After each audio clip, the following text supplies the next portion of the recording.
पात्र हैं इसमें।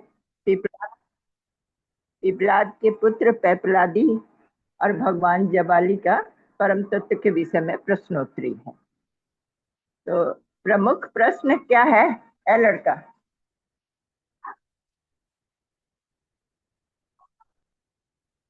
एक बच्चा मेरे पास रहता है दीदी, मोबाइल से वो खेलना शुरू कर देता है।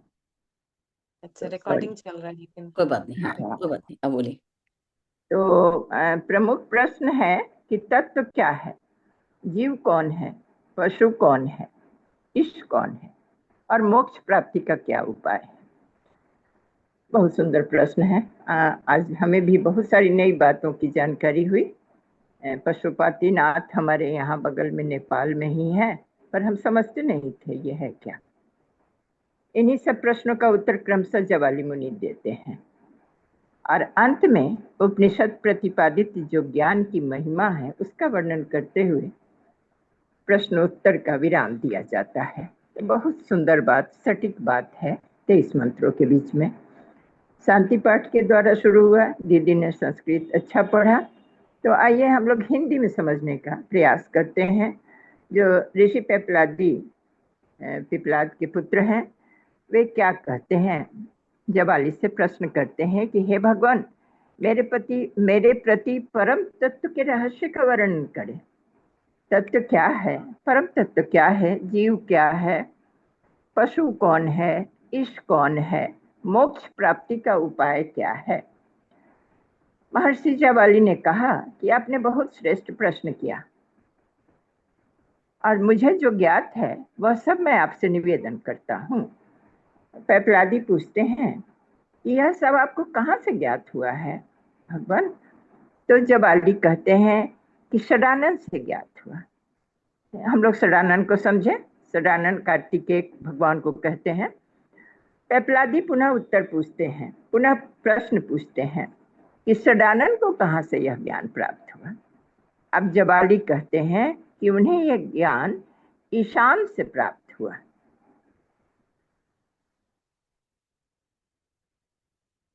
तो पैपलादी पुनः प्रश्न करते हैं कि यह कैसे प्राप्त किया। जबाली, ईशान से कैसे प्राप्त किया, ईशान कौन से? तो जबाली कहते हैं, उत्तर देते हैं कि ईशान ने उपासना के द्वारा यह ज्ञान प्राप्त, उन्होंने ईशान की उपासना के द्वारा यह ज्ञान प्राप्त किया। ईशान कौन में कौन रहते हैं? महादेव स्वयं रहते हैं और कार्तिकेय उनके पुत्र हैं। तो यह बात समझ में आ रही है, जो उनके उपासना से ही यह ज्ञान प्राप्त हुआ है कार्तिकेय को। पैपलादी कहते हैं कि हे भगवान, मुझे यह सब कुछ रहस्य सहित बतलाइए। इसके जो रहस्य हैं उसे मेरे समक्ष रखिए। फिर आगे कहते हैं पैपलादी कि मैं संपूर्ण तत्व को कहता हूँ। जबाली बोलते हैं, पैपलादी द्वारा प्रश्न पूछा जाता है, तो जबाली कहते हैं कि मैं तुम्हें संपूर्ण तत्व बताता हूँ। स्वयं पशुपति ही अहंकार युक्त होकर संसारी जीव हो जाता है। पशुपति पार्श्विक प्रवृत्ति का जो ईश है, परमात्मा है, उसको नियंत्रण में रखने वाला। सुप्रवृत्ति कहाँ से प्रत्यक्ष होता है? इंद्रियों से। और इंद्रियों को जो नियंत्रक है, जो स्वयं भगवान हैं, पशुपति हैं, वे जब अहंकार युक्त हो जाते हैं तो वही जीव बन जाते हैं। मैं और मेरा, यही अहंग है। सांसारिक अहंग में जब वह तल्लीन हो जाते हैं तो वही जीव बन जाते हैं और वही पशु कहा जाता है। वही जीव पशु कहा जाता है। यह बात यहाँ बड़ा स्पष्ट पता चला। यह बात हम लोग नहीं समझ पाते थे। सर्वज्ञ और पंचकृतों में से संपन्न सर्वेश्वर ईश ही पशुपति हैं। जो सर्वज्ञ है, सब कुछ जानते हैं और कृत्यों से संपन्न है। पंचकृत्य जो है, पंचकर्मा जो है, उससे जो संपन्न होते हैं वही सर्वेश्वर ईश पशुपति है। अब पैपलादी ने पुनः प्रश्न किया कि पशु कौन है? जबाली कहते हैं कि जीव को ही पशु कहा गया है। वही तो अनियंत्रित पाशविक प्रवृत्ति जिसकी हो जाएगी वही तो पशु होगा। तो अगर नियंत्रित है तो वह ईश है, अगर अनियंत्रित है तो पशु हो गया। जीवों के पति होने के कारण उन्हें पशुपति कहा जाता है। अब जीवों का पति कौन है, जीव का नियंत्रक कौन है? दो तरह से सोचें। यहाँ मन को कहा गया है इंद्रियों का नियंत्रक, पाशविक प्रवृत्ति इंद्रियों के द्वारा ही संपन्न होता है, और उस पर जो नियंत्रक होता है मन होता है। कहीं कहीं हम लोगों ने पढ़ा है कि उत्कृष्ट मन ही आत्मा हो जाता है और निकृष्ट मन फिर वही पशु बन जाता है। तो इस बात को, इस भाव को हम समझते हुए आगे बढ़ेंगे। वे कहते हैं जबाली ऋषि, पहले तो जबाली कहते हैं कि जीव को ही पशु कहा गया और जीव के पति होने के कारण उन्हें पशुपति कहा गया। किसको? ईश को, जो जीव का नियंत्रक है। हम मन यहाँ समझे, उसे पशुपति कहा गया। और उन्होंने फिर पूछा कि जीव पशु किस तरह से है। अब पशुपति कहते हैं कि उसके पति कैसे हैं, और पूछते हैं कि जीव पशु कैसे है और पशुपति उसके पति कैसे हैं। अब महर्षि जबाली उत्तर देते हैं कि जिस प्रकार घास का सेवन करने वाले, घास खाने वाला कौन होता है? पशु होता है, जानवर होता है। जो विवेकहीन हो, किसी अन्य का दास हो, किसी के अधीन उसका जीवन बीत रहा हो, कृषक हो, वह भी कृषक यदि अज्ञानी हो, कोई अनुशासन में जीवन जीने वाला नहीं हो, तो ये आदि कार्य में नियोजित जो अनेक प्रकार के दुखों को सहन भी करता है और किसी के नियंत्रण में रहता है, स्वामी के बंधन में बंधा हुआ रहता है। जैसे गौ आदि भी पशु होते हैं, और फिर इन सब को भी पशु ही कहा जाएगा जो सब किसी न किसी के अधीन हैं। उसी प्रकार से जीव भी ईश्वर के बंधन में बंधा रहता है, ईश्वर के अधीन है। जैसे उन पशुओं के स्वामी कोई मनुष्य होता है, उसी प्रकार समस्त जीवों का स्वामी पति सर्वज्ञ ईश्वर पशुपति। यह बात समझने की कि वो उन सब का स्वामी कोई मालिक, कोई स्वामी होता है, मनुष्य होता है, और सारे जीवों का स्वामी जो होता है सो ईश्वर होता है, और उसी को पशुपति कहा जाता है। दो अर्थों में इसे लिया जा सकता है, आत्मा ही पति, और जीव परिष्कृत जो जीव है वही तो आत्मा है। और सारी प्रक्रिया में यही बातें बताई जा रही है। पेपलादी पुनः पूछते हैं कि वह ज्ञान किस प्रकार प्राप्त किया जा सकता है। जबाली कहते हैं कि विभूति धारण करने के द्वारा उस ज्ञान को प्राप्त किया जा सकता है। केवल उतनी ही बात नहीं, अब विभूति का क्या संबंध है यहाँ? वो भस्म धारण करने की बात आती है। भस्म धारण करने की प्रक्रिया से इस ज्ञान को प्राप्त किया जाता है। तो भस्म धारण करने के कुछ मंत्र हैं, तो उसके भाव की विशालता को समझने से ही वह ज्ञान होगा।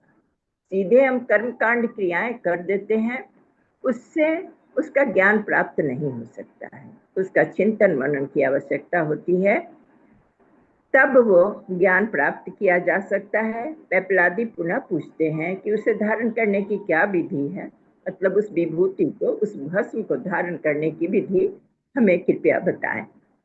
उसे कहाँ कहाँ धारण करना चाहिए? फिर जबाली कहते हैं कि सद्योजात आदि 5 ब्रह्म मंत्रों से भस्म का संग्रह करें, भस्म इकट्ठा करें। फिर अग्निरीति, ये मंत्र का एक एक शब्द दिया है, आगे इस मंत्र को हम लोग पढ़ेंगे। अग्निरीति, इस मंत्र से इसे अभिमंत्रित करें। यहाँ तक तो हमें लगता है हम लोग सब समझ रहे हैं कि भस्म को कैसे अभिमंत्रित करेंगे।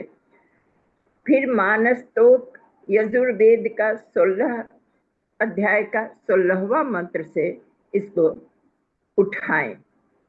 तत्पश्चात इसे जल से गीला करके त्रायुषम जमदग्ने इति ललाटे जो मंत्र पढ़ते हैं, यह भी यजुर्वेद का 3 अध्याय का 62वां मंत्र है। इसे सिर पर, ललाट में, वक्षस्थल में, कंधों पर धारण करें। प्रतिदिन हम लोग यज्ञ करते हैं और इस क्रिया को करते हैं। भस्म धारणम, वही क्रिया यहाँ बताई जा रही है। अब उसके बाद क्या है? 3 त्रायुष और 3 त्रयंबकम, इन मंत्रों से 3 रेखाएं खींचे। यह मंत्र भी यजुर्वेद के 3 अध्याय का 60वां मंत्र है। इसे भी हम लोग लेंगे। तो 3 रेखा खींचना है। अब वेद में यह सांभव व्रत वेदवादियों के द्वारा बतलाया गया है।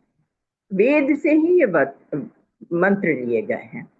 यह सांभव व्रत वेदवादियों, सांभवी व्रतधारी जो होते हैं, यहाँ सांभव को बड़ा सुंदर आज ही बाबूजी ने उसका अर्थ बताया सुषुम्ना के सेंस में। वैसे संभवी ध्यान का तो स्थान अभ्रिकुटी मध्य है, जो नेत्र को ऊपर करके, सांभव मतलब शंभु भगवान शिव। तो वेद में जो यह सांभव व्रत बतलाया गया है, वेदवादियों के द्वारा बतलाया गया है। वेदवादियों जो वेद के को बोलते हैं, उसका पाठ करते हैं, वेद पाठियों के द्वारा बतलाया गया है। उसका इस व्रत का आचरण करने वाले मुमुक्षु का पुनर्जन्म नहीं होता है। उनके वेद पाठियों के द्वारा बताए हुए गए इस मंत्र के आचरण करने वाले का पुनर्जन्म नहीं होता है। अब आइए थोड़ा सा हम समझते हैं। अगर इतना समझ गए हैं तो थोड़ा इसको भी समझते हैं। जैसे इसमें आया है, जबाली ऋषि ने कहा है कि सद्योजात आदि 5 मंत्रों से भस्म का संग्रह करें, इकट्ठा करें। अब वो 5 मंत्र क्या है?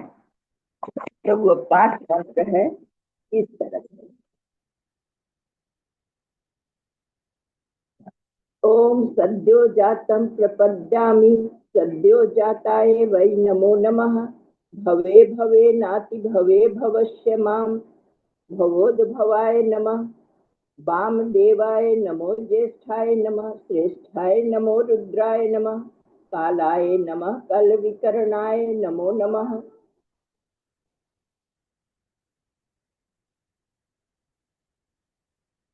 नमो नमो बल विकरणाय नमः, बलाय नमो, बल प्रथमनाय नमः, सर्वभूत दमनाय नमो, मनोन्मनाय नमः, अघोरेभ्यो अथ घोरेभ्यो घोरतरेभ्यो तरेभ्यः सर्वेभ्यः सर्वभ्यो नमस्ते अस्तु रुद्र रूपेभ्यः।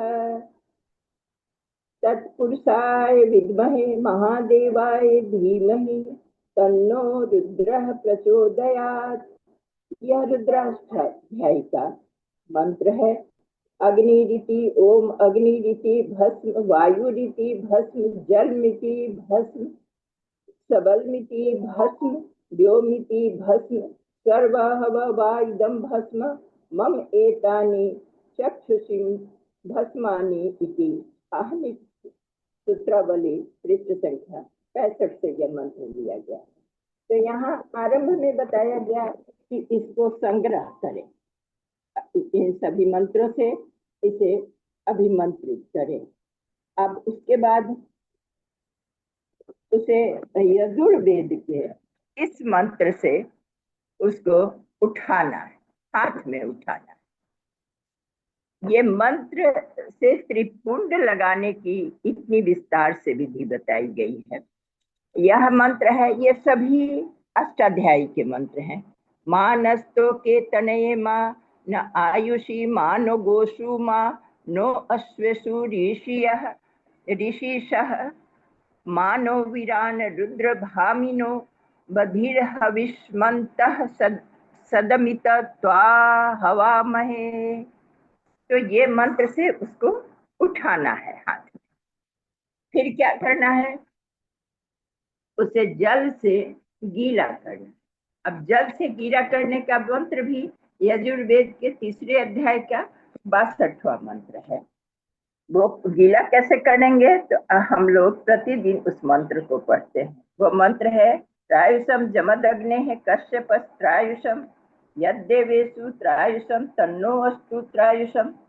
इस मंत्र से उसे गीला कर देना है और फिर सिर, ललाट पर, कंधों पर धारण करना। तो इसके बाद 3 त्रायुष और 3 त्रयंबक मंत्रों से 3 रेखाएं खींचना है।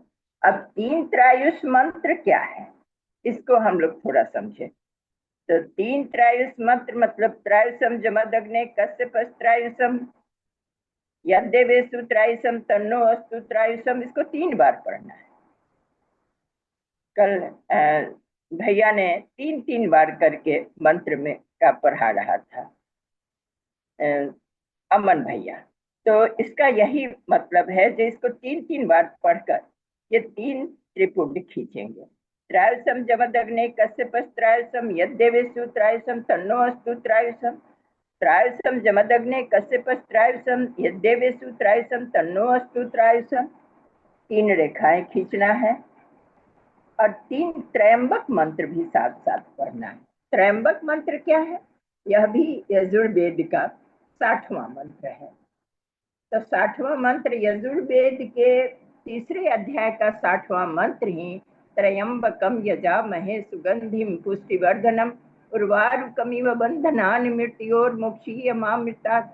ओम त्र्यंबकम यजामहे सुगंधिम पुष्टिपतिवेदनम उर्वारुकमिव बंधनादीतो मुक्षीयमामृतः। यह भी अष्टाध्यायी से ही यह मंत्र लिया गया है। जो दीदी पढ़ती हैं उन्हें ज्ञात है। त्रयंबकम यजामहे सुगंधिम पुष्टिवर्धनम उर्वारुकमिव बंधनान् मृत्योर्मोक्षीयमामृतात्। त्रयंबकम यजामहे सुगंधिम पतिवेदनम उर्वारुकमिव बंधनादीतो मुक्षीयमामृतः मामुतः। उसी तरह से फिर इसको एक बार और पढ़ना है। त्रयंबकम यजामहे सुगंधिम पुष्टिवर्धनम उर्वारुकमिव बंधनानि मृत्योर्मोक्षीयमामृतात्। त्र्यंबकम यजामहे सुगंधिम प्रतिवेदनम उर्वारुकमिव बंधनादीतो मुक्षीयमामृतः। तो इस तरह से यह मंत्र पूरा हो जाता है। इन मंत्रों से 3 रेखाएं खींचे। वेद में यह सांभव व्रत वेदवादियों के द्वारा बताया गया है। यह हम लोगों ने अभी समझा। प्रमाण के विषय में पूछने पर सनत कुमार ने बताया कि त्रिपुंड धारण करने की 3 आरी रेखाओं संपूर्ण ललाट के मध्य भौं और नेत्रों तक खींच। ये प्रमाण के विषय में सनत कुमार का बताया हुआ यह है कि जैसा बता रहे हैं ऋषि जाबाली। और फिर कहते हैं कि जो इसकी प्रथम रेखा है वह ग्राह्यपथ अग्नि। अब देखिए यहाँ इन तीनों रेखाओं का क्या है, इसको संस्कृत में भी देखें। दीदी बहुत सुंदर पढ़ रही थी। या अस्य प्रथमा रेखा स ग्राह्यपथश्चाकरो रजो भूर्लोकः स्वात्मा क्रिया शक्ति ऋग्वेद प्रातः सवनम प्रजापतिर्देवो देवतेति। यास्या द्वितीया रेखा स दक्षिणाग्नि रूकारः सत्वमंतरिक्ष मंतरात्मा स्वेच्छा शक्ति यजुर्वेदो मध्यन्दिन सवनम विष्णुर्देवो देवदेति। अस्य तृतीया रेखा स आवहनीयो मकार अस्तमो द्योर्लोकः परमात्मा ज्ञान शक्ति सामवेद। तृतीय सवनम महादेवो देवतेति। मतलब ये तीनों रेखा का क्या मतलब है, ये तीनों यहाँ समझा दिया गया है। प्रथम जो रेखा है उसकी अग्नि ग्राह्यपथ अग्नि है। यह रजोगुनी है, आकार है, भूलोक है। इसका अपनी आत्मा की क्रिया ज्ञान शक्ति स्वरूप है। ऋग्वेद से ये लिया गया है। इसका रूप ऋग्वेदीय है। यह प्रातः सवनम स्वरूप, सुबह का समय का यह सवन करने का यह स्वरूप है। और सबसे सुंदर बात आकार, इसके देवता स्वयं प्रजापति। प्रजापति सृजनकर्ता ब्रह्मा जी को कहा जाता है। जो इसकी द्वितीय रेखा है वह दक्षिण अग्नि स्वरूप है, दक्षिणाग्नि जिसको कहते हैं। यह सत्वगुणी रूप है, ऊकार है, ऊकार रूप है। अ के बाद ऊ आता है, और फिर अंतरिक्ष स्वरूप है। और फिर जैसे वो भूलोक का है आकार, और ये अंतरिक्ष लोक का है, और अपनी अंतरात्मा की इच्छा शक्ति रूप है, यजुर्वेद रूप है, और मध्यान्ह सवन रूप है। दोपहर के समय इसका सवन रूप है। और इसके देवता कौन है? विष्णु। आकार के प्रजापति हैं, उकार के विष्णु, मतलब द्वितीय त्रिपुंड का जो लकीर है उसका। जो इसकी तृतीय रेखा है वह आह्वानीय अग्नि स्वरूप है, मकार है, और तमोगुणी स्वरूप। तो ये सत, रज और तम तीनों अ, उ और मकार है, तमोगुणी स्वरूप है इसका। इसका स्थान द्यूलोक है, यह द्यूलोक स्वरूप है। परमात्मा की ज्ञान शक्ति स्वरूप है, सामवेद रूप है, ऋग यजुर और साम और उम्म, कितना विस्तार है उनका। तथा तृतीय सवन स्वरूप संध्या समय का है। इसके देवता स्वयं महादेव शिव। तो जो विद्वान ब्रह्मचारी, गृहस्थी, वानप्रस्थी या यति भस्म का त्रिपुंड धारण करता है, आजकल ये फैशन में भी चल गया त्रिपुंड धारण करने की बात, लेकिन इसकी महत्ता को समझे अगर तो धारण करना अच्छी बात। पूर्व मंत्र में दर्शाए गए त्रिपुंड के मर्म को आत्मसात करता है। यही बात अभी हमने कहा, धारण करना अच्छी बात है, लेकिन इसका जो मर्म है उसको आत्मसात जो करता है वह महापातकों का और उपपातकों से भी मुक्त हो जाता है। उसे कोई पाप नहीं लगता। वह समस्त वेदों का अवगाहन करने वाला हो जाता है, समस्त देवताओं का ध्यान करने वाला हो जाता है, समस्त तीर्थों के स्नान का पुण्य प्राप्त करने वाला, सकल रुद्र मंत्रों का जप करता हो जाता है। मतलब कंठस्थ हो जाते हैं रुद्र मंत्र। तो रुद्र और रुद्री पाठ फिर उसके लिए कुछ असंभव नहीं रह जाता है। उसका ऐसा करने वाले का इस जगत में पुनरावर्तन नहीं होता है, और पुनरावर्तन नहीं होता है। यह बात 2 बार लिखा गया है। यह सत्य है, पूर्ण सत्य है, और यही यहाँ यह उपनिषद पूरा होता है। तो इति शांति इति जबाली उपनिषद सत्य। जी दीदी, जी दीदी, बहुत ही सुंदर, बहुत अच्छे से आपने पढ़ा। और भस्म का बस एक ही लाइन में बोलती हूँ, समय हो चुका है, कि ये भस्म धारण करना मतलब उस मृत्यु को याद रखना हर पल, कि मृत्यु जो है हमेशा ही कभी भी कहीं भी आकर हमको दबोच लेगी। उसका कोई समय निश्चित नहीं है, उसकी कोई मुहूर्त नहीं निकाला जाता, कभी भी वो आकर हमको। इसलिए ईश्वर का स्मरण और अपने कर्तव्यों को हम इतने अच्छे से निभाएं कि बस एक ही लाइन, कि ईश्वर को और मृत्यु को दोनों को याद रखना है। ये भस्म धारण धारण करने का इस छोटे से अर्थ को हम हमेशा ध्यान रखें, कि मनुष्य तो ये शरीर नश्वर है, सब कुछ, ये पूरा जगत ही एक दिन नहीं बचेगा, कुछ भी नहीं रहेगा, जो बना है वो बिगड़ेगा वैसे ही। ठीक है, तो चलिए इसी के साथ आज की कक्षा को विराम देते हैं। एक बार ओम शांति पाठ कर लेती हूँ, बाकी तो कुछ नहीं किया। ओम शांति ही शांति ही शांति। जय गुरुदेव, सभी को प्रणाम। और कल मुझे लगता है सबको क्लियर हुआ। आप बता रहे थे दीदी ने बहुत सुंदर से संस्कृत में पढ़ा, किशोरी दीदी ने भी, हेमलता दीदी, उसकी मनोरमा माता की आवाज भी मैंने सुनी थी, और बहुत सुंदर। आप सभी को बहुत बहुत धन्यवाद। तो कल अगले उपनिषद में चलेंगे, ठीक है। अगर किसी को कोई क्वेश्चन हो तो करेंगे, ठीक है। चलिए, प्रणाम, जय गुरुदेव। कक्षा धन्यवाद, को विराम सभी देते को हैं। प्रणाम। प्रणाम, जय गुरुदेव। प्रणाम दीदी, सभी को प्रणाम।